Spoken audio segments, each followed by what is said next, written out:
ஓம் சாந்தி 2-3-2026 சாக்கார முரளி. இன்று சிவபகவான் கூறுகிறார், இனிமையான குழந்தைகளே, நினைவில் இருந்து மற்றவர்களுக்கும் நினைவின் பயிற்சியை செய்ய வையுங்கள்.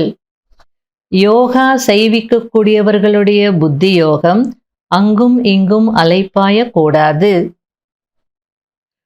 கேள்வி: எந்த குழந்தைகளின் மீது மிக பெரிய பொறுப்பு இருக்கிறது? அவர்கள் எந்த ஒரு கவனத்தை அவசியம் வைக்க வேண்டும்? பதில்: எந்த குழந்தைகள் நிமித்த டீச்சர் ஆகி மற்றவர்களுக்கு யோகா செய்விக்கிறார்களோ அவர்களுக்கு மிகுந்த பொறுப்பு இருக்கிறது. ஒருவேளை யோகா செய்விக்கும் நேரத்தில் புத்தி வெளியில் அலைகிறது என்றால் சேவைக்கு பதிலாக டிஸ்சர்வீஸ் செய்கிறார்கள், அதாவது அவசேவை செய்கிறார்கள்.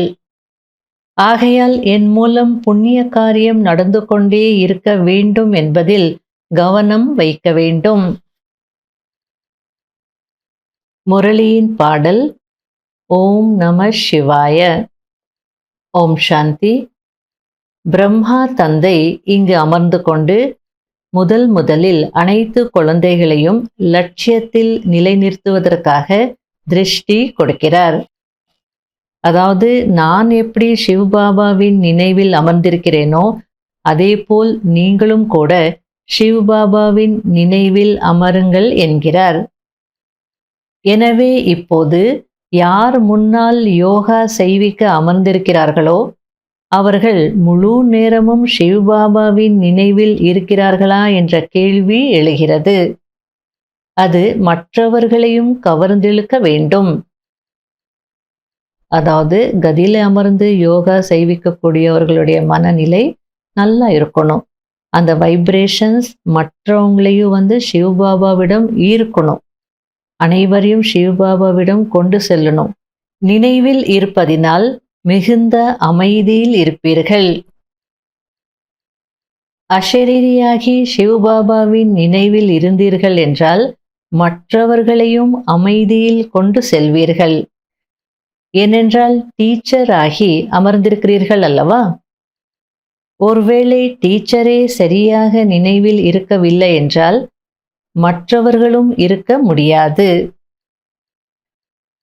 அந்த நாயகனுக்கு நாயகியாக இருக்கும் நான் அவருடைய நினைவில் இருக்கிறேனா என்று முதலில் சிந்தனை செய்ய வேண்டும். ஒவ்வொருவரும் தன்னிடமே அப்படி கேட்க வேண்டும். புத்தி மற்ற பக்கம் சென்று விடுகிறது, தேக அபிமானத்தில் வந்து விடுகிறீர்கள் என்றால் அது சேவை அல்ல, அவசேவை செய்வதற்காக, அதாவது டிஸ்சர்வீஸ் செய்வதற்காக அமர்ந்திருக்கிறீர்கள் என்று அர்த்தம். அதாவது கதியில உட்கார்றவங்களுக்கு பொறுப்பு இருக்கு. அப்ப கதியில உட்கார்ந்து யோகா செய்விக்கிறவங்களுடைய மனநிலை அங்க இங்கு போயிட்டு இருக்கு அப்படின்னா எல்லாருக்குமே அட்டென்ஷன் குறையும். ஆகையால அது சர்வீஸுக்கு பதிலாக டிஸ்சர்வீஸ் ஆயிடுது. இது புரிந்து கொள்ள வேண்டிய விஷயம் அல்லவா? டீச்சரின் புத்தி யோகமே அங்கே இங்கே என்று அலைப்பாய்கிறது என்றால் அவர்கள் என்ன உதவி செய்ய முடியும்?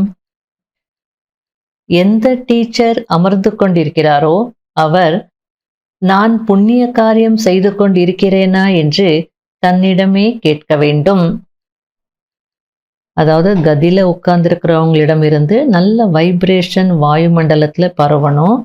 அப்போ புத்தி அங்க இங்க போகுது அல்லது வீணெண்ணங்கள் வருது அப்படின்னா, ஸ்திதி நல்லா இல்லை அப்படின்னா அப்போ புண்ணிய காரியம் செய்யல இல்லையா? ஒருவேளை பாவக்காரியம் செய்தால் துர்கதியை தான் அடைவீர்கள். பதவி கீழானதாக ஆகிவிடும். ஒருவேளை அப்படிப்பட்டவர்களை கதியில் அமர வைத்தீர்கள் என்றால் அதற்கு நீங்களும் பொறுப்பாவீர்கள். சிவபாபாவோ அனைவரையும் தெரிந்திருக்கிறார். இந்த பிரம்மா பாபாவும் கூட அனைவருடைய நிலையையும் தெரிந்திருக்கிறார்.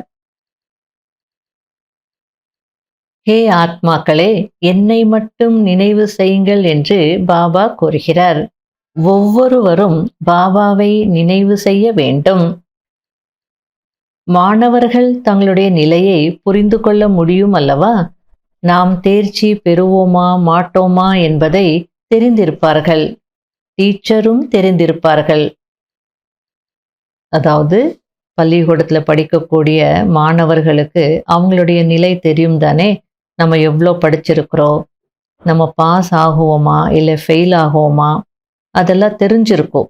அதே போல் அந்த டீச்சருக்கும் எல்லாமே தெரிஞ்சிருக்கும். அதுபோல் இங்கேயும் உங்கள் மனநிலை உங்களுக்கும் தெரியும், சிவபாபாவுக்கும் தெரியும், பிரம்மா பாபாவுக்கும் தெரியும் அப்படின்னு சொல்லிட்டு இருக்கிறார். பாபாவின் கட்டளையே என்னை மட்டும் நினைவு செய்யுங்கள் என்பதாகும். ஆகையால் நினைவு யாத்திரையில் இருங்கள் என்று சொல்லப்படுகிறது. சுயம் தானும் நினைவில் இருக்க வேண்டும். அதாவது மற்றவங்களுக்கு சொல்றது மட்டும் இல்ல, முதல்ல தான் செய்து அதுக்கப்புறம் செய்விக்கணும் அப்படின்னு சொல்லிட்டு இருக்கிறார். பாபாவிடம் சிலர் உண்மையாகவும் இருக்கிறார்கள், சிலர் பொய்யானவர்களும் இருக்கிறார்கள். சுயம் நிரந்தரமாக நினைவில் இருப்பது மிகவும் கஷ்டம். சிலர் பாபாவிடம் முற்றிலும் உண்மையாக இருக்கிறார்கள். அதாவது ஒரு சில குழந்தைகள் பாபாவிடம் உண்மையாக இருப்பாங்க. அவங்க மனநிலை எப்படி இருக்கோ அதை அப்படியே சொல்லிடுவாங்க.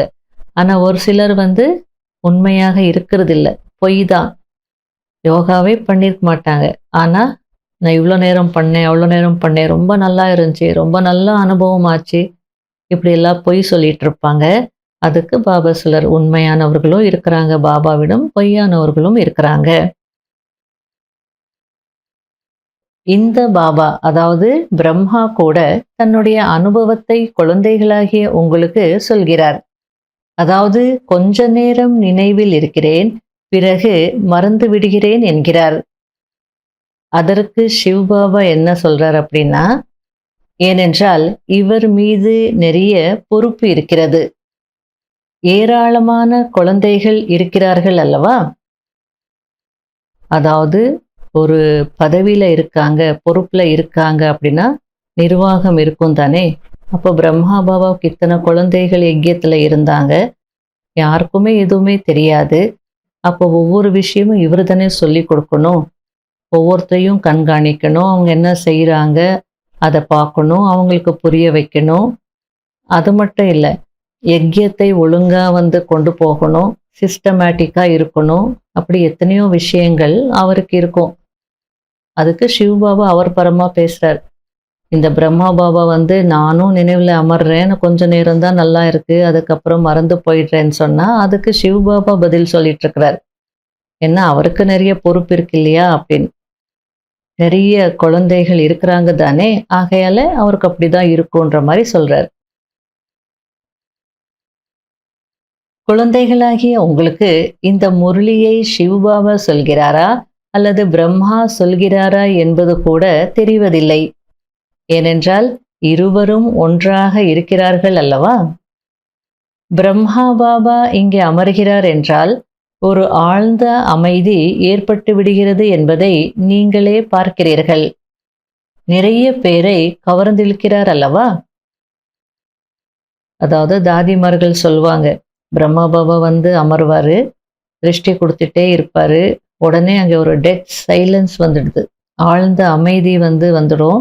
அப்போ அவங்க எல்லாம் புரிஞ்சுப்பாங்களாம், ஓ இப்போ பாபா பிரவேசம் ஆயிருக்கிறார் அப்படின்னு எல்லாரும் திருஷ்டி வாங்குவாங்களாம். ஆகையில 2 பேருமே ஒன்றாக இருக்கிறாங்க அப்படின்னு சொல்லிட்டு இருக்கிறார். சிலர் முரளி நடத்துவதில்லை, ஆனால் நினைவில் இருக்கிறார்கள். ஆனால் இங்கே இரண்டிலுமே வேகமாக செல்ல வேண்டும். யோகா மட்டும் பண்ண போதாது, கிளாஸும் பண்ணணும் அப்படின்றார். நாயகன் மிகவும் அன்பானவராக இருக்கிறார், அவரை அதிகமாக நினைவு செய்ய வேண்டும். இதில்தான் உழைப்பு இருக்கிறது. மற்றபடி பிரஜையாக ஆகுவது சுலபம். வேலைக்காரர்கள் ஆகுவது ஒன்றும் பெரிய விஷயம் கிடையாது. பாருங்கள், யஜ்யத்தில் பண்டாராவை பார்த்து கொள்பவர் இருக்கிறார். அதாவது சமையல் அறையை பார்க்கக்கூடிய இன்சார்ஜ் சகோதரி இருக்கிறாங்க. அனைவரையும் குஷிப்படுத்துகிறார். யாருக்கும் துக்கம் கொடுப்பதில்லை. அந்த காலத்துல போலி தாதி அந்த பண்டகசாலைக்கு இன்சார்ஜா இருந்தாங்க. நிறைய தாதிமார்கள் அவரை பத்தி சொல்லும்போது இதை மென்ஷன் பண்ணியிருக்காங்க. அவங்க முகமே சுளிக்க மாட்டாங்க. யார் வந்தாலும், திடீரென் வந்தாலும் 12 பேர் வந்திருக்காங்க, சாப்பாடு வேணும்னா, சரி ஒரு 10 நிமிஷம் வெயிட் பண்ணுங்க, சாப்பாடு வந்துடும் அப்படின்னு சிரிச்ச முகத்திலேயே செய்வாங்களாம். அவங்க வெளியிலேயே அவ்வளவா வரமாட்டாங்க. கிளாஸ் பண்ணணும், மைக்க பிடிக்கணும், அதுல எல்லாம் இன்ட்ரெஸ்டே இருக்காது அவங்களுக்கு. ஆனா கிச்சன்லயே இருப்பாங்க. யார் போனாலும் என்ன வேணும், வேற ஏதாவது வேணுமா அப்படின்னு கேட்பாங்க. ஒரு முறை 18 ஜனவரிக்கு நாங்க போயிருக்கிறோம். ரொம்ப குளிர், திடீரென்னு ரொம்ப குளிர் அதிகமாயிடுச்சு மேலே பாண்டவ பவன்ல. அப்போ அந்த கிச்சன் பக்கம் போனா அங்க நெருப்பு இருக்கும் இல்லையா, கொஞ்சம் சூடா இருக்கும் அப்படின்னு போனோம். அதுக்கப்புறம் நாங்க அங்க நிக்கிறத பார்த்துட்டு, குளிருதா அப்படின்னு கேட்டாங்க. ஆமா அப்படின்னு சொன்னோம். அப்பளம் கொண்டு வந்துட்டு, இந்தாங்க இது சுட்டு சாப்பிடுங்க, சுட வருதா அப்படின்னு கேட்டாங்க. ஏன்னா அந்த சுட்டு சாப்பிடும்போது கொஞ்சம் உள்ள சாப்பாடு போனா நல்லா சூடு வரும் இல்லையா, அதுல மிளகெல்லாம் இருக்கும், சூடு வரும். அப்படி ஒவ்வொருத்தரையும் அன்பா கவனிப்பாங்க. அனைவரும் மகிமை பாடுகிறார்கள். சிவபாபாவின் பண்டாராவை பார்த்து கொள்பவர்கள் ஆஹா நம்பர் 1 என்பார்கள். நிறைய பேருடைய மனதை குஷிப்படுத்துகிறார். பாபாவும் கூட நிறைய பேருடைய மனதை குஷிப்படுத்திக் கொண்டே வருகிறார். இப்போது என்னை நினைவு செய்யுங்கள் மற்றும் இந்த சக்கரத்தை புத்தியில் வையுங்கள் என்று பாபா கூறுகிறார். இப்போது ஒவ்வொருவரும் தன்னுடைய நன்மை செய்ய வேண்டும், எலும்பு தேய செய்ய வேண்டும். நீங்கள் மிகவும் இரக்கமனமுடையவர்களாக ஆக வேண்டும். யார் உண்மையிலும் பிராமண தர்மத்தினராக இருப்பார்களோ, யார் 84 பிறவிகள் எடுத்திருப்பார்களோ அவர்கள் ஒருபோதும் ஆட மாட்டார்கள். மற்றவர்கள் ஏதாவது காரணம் காட்டி சென்று விடுகிறார்கள். குழந்தைகளுக்கு ராஜ்யம் அடைவதற்கான தைரியம் வருவதில்லை, கோழையாகி அமர்ந்து விடுகிறார்கள். அவர்களும் அடைவதில்லை, மற்றவர்களையும் அடைய விடுவதில்லை. அப்படி இருந்தால் விளைவு என்ன ஆகும்? இரவும் பகலும் சேவை செய்யுங்கள் என்று பாபா கூறுகிறார். அதாவது இந்த இடத்துல புரிஞ்சுக்க வேண்டிய விஷயம் என்ன அப்படின்னா, ஒரு சிலரால ஒரு சில சேவைகளை செய்ய முடியாது, அவங்க செய்யவும் மாட்டாங்க, விருப்பமும் இல்லை. ஆனா மற்றவங்களும் செய்யக்கூடாது, அவங்களையும் விட மாட்டாங்க. நானும் செய்ய மாட்டேன், யாரும் செய்யக்கூடாது, இல்லை நான் மட்டும்தான் செய்யணும் அப்படின்னு இருப்பாங்க. அப்போ அதனுடைய ரிசல்ட் என்ன ஆகும்? நீங்களே யோசிங்க. பாபா என்ன சொல்றார்? இரவும் பகலும் சேவை செய்யணும். நான் செய்தாலும் சேவைதான், அவங்க செய்தாலும் சேவைதான். நீங்க சேவை செய்யணும், இல்லை மற்றவங்கள சேவை செய்ய விடணும். நீங்கள் என்னுடைய பக்தர்களிடம் செல்லுங்கள், அவர்களுக்கு இந்த ஞானத்தை சொல்லுங்கள் என்று பாபாவும் கூறுகிறார். அவர்கள் கோவில்களில்தான் கிடைப்பார்கள். முழு நாளும் நாம் பாபாவின் அறிமுகத்தை கொடுக்க வேண்டும், யாருக்காவது நன்மை செய்ய வேண்டும் என்பதுதான் புத்தியில் இருக்க வேண்டும். சேவையில் ஈடுபட்டுவிட வேண்டும். எதுவரை நாம் நமக்கு சமமாக யாரையும் மாற்றவில்லையோ அதுவரை உணவு சாப்பிடக்கூடாது என்று மனதில் இருக்க வேண்டும். முதலில் புண்ணியம் செய்ய வேண்டும் என்பது இருக்க வேண்டும். பாவாத்மாக்களை புண்ணியாத்மாக்களாக மாற்றிவிட்டு பிறகு உணவு சாப்பிடுவோம் என்று இருக்க வேண்டும். எனவே சேவையில் ஈடுபட்டிருக்க வேண்டும். யாருடைய வாழ்க்கையாவது பயனுள்ளதாக ஆக்கிவிட்டு பிறகு சாப்பிட வேண்டும். தனக்கு சமமாக பிராமணர்களாக மாற்றுவதற்கான முயற்சி செய்ய வேண்டும். ஜானகி தாதி அவங்களுடைய அனுபவத்தை ஒரு முறை சொல்லியிருக்காங்க. கிளாஸ்ல நாங்க கேட்டிருக்கோம். டெல்லியில இருக்கும்போது இந்த முரளி பாயிண்ட் வரும்போது அவங்க முடிவெடுத்தாங்களாம், நான் கிளாஸ் கேட்ட உடனே போயிட்டு பிரேக்ஃபாஸ்ட் சாப்பிடக்கூடாது, யாருக்காவது ஞானம் கொடுக்கணும், பாபாவுடைய அறிமுகத்தை கொடுக்கணும், ஏதாவது செய்யணும் சேவை, அதுக்கப்புறம் தான் வந்து சாப்பிடணும் அப்படின்னு சொல்லிட்டு அங்க பக்கத்துல ஒரு பார்க் இருந்ததா. அப்போ அங்க வந்து பார்க்குக்கு போயிடுவாங்களாம். அங்க வாக்கிங்காக எல்லாரும் வருவாங்க இல்லையா? அதுபோல டெய்லி போயிட்டு யாருக்காவது ஞானம் குடுத்துட்டு, அதுக்கப்புறம் தான் வந்து சாப்பிடுவாங்களாம். யாருக்காவது ஞானம் சொல்லல அப்படின்னா சாப்பிட மாட்டாங்களாம். அது ஒரு சிஸ்டம், ஒரு ரூல் மாதிரி வச்சிருந்தாங்களாம். அதுபோல சொல்லும்போது அவங்க என்ன சொன்னாங்கன்னா, ஒரு நாள் ஒரு மரத்தடியில ஒரு பிரதர் நின்னுட்டு இருந்தாங்க. அவங்களுக்கு போயிட்டு நான் வந்து ஞானம் சொன்னேன். அவர் சென்டருக்கு வந்து கோர்ஸ் எடுத்து நல்லா பக்கா ஆயிட்டார். நல்ல பாபாவுக்கு நெருக்கமான குழந்தையாகி, நல்ல சேவாதாரி ஆயிட்டார். அதனால பாபாவுனுடைய ஸ்ரீமத்த கடைப்பிடிக்கிறதுல கண்டிப்பா நன்மை இருக்கு. நல்ல ரிசல்ட் கிடைக்குதுன்னு சொன்னாங்க. நல்லது. இனிமையிலும் இனிமையான தேடி கண்டெடுக்கப்பட்ட செல்ல குழந்தைகளுக்கு மாத்பிதா பாப் தாதாவின் அன்பு நினைவுகள் மற்றும் குட் மார்னிங். ஆன்மீக குழந்தைகளுக்கு ஆன்மீக தந்தையின் நமஸ்காரம். கடைபிடிக்க வேண்டிய முக்கியமான சாராம்சம்.